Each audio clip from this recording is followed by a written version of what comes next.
Hey there, folks. Today, I'm saddened to share with you the unfortunate news that Revenant Hill has been canceled. Yesterday, in a post over on Twitter, the Glory Society announced their decision to suspend operations on the game, citing a serious health situation impacting two members of their development team.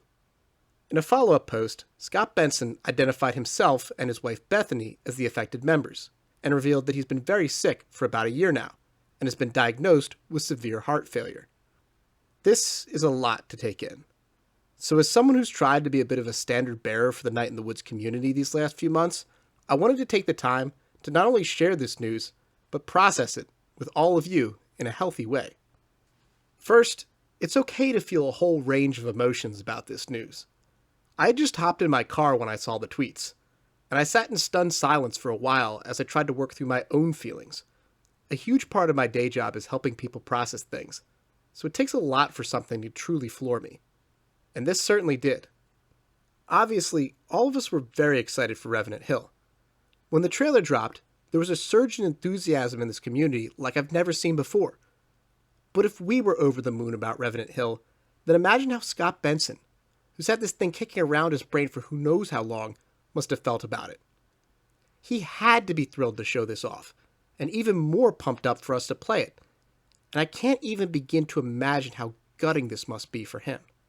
But the important thing is that he's taking care of himself. He's putting his health and his needs first. And that's exactly what he should do at a time like this. So as disappointed as I am that we're never going to see Revenant Hill, at the end of the day, I'm just glad that Scott is taking some time to recover.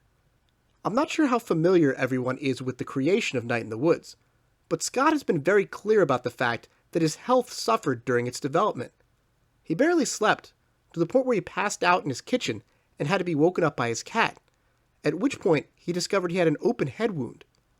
I don't know Scott personally, but he seems like an incredibly hardworking dude who just wants to create amazing games, so I really do applaud him for making this incredibly difficult decision.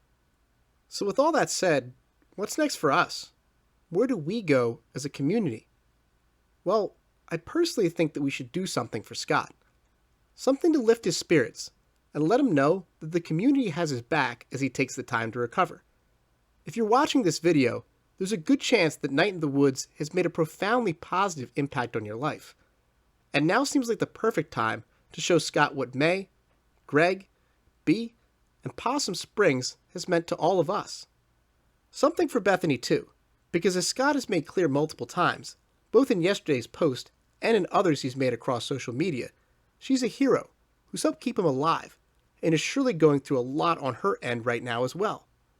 I'm not sure what form this project is going to take just yet, but stay tuned. I'll try to have something concrete put together by the middle of the holiday season. I'd also ask that you keep the other members of the Revenant Hill team in your thoughts right now, as it seems they'll have to look for other jobs. If you're on Twitter and see their posts, be sure to retweet them, so that hopefully they'll land softly on their feet. In the meantime, folks, take care of yourselves, your friends, your family, and your fellow community members.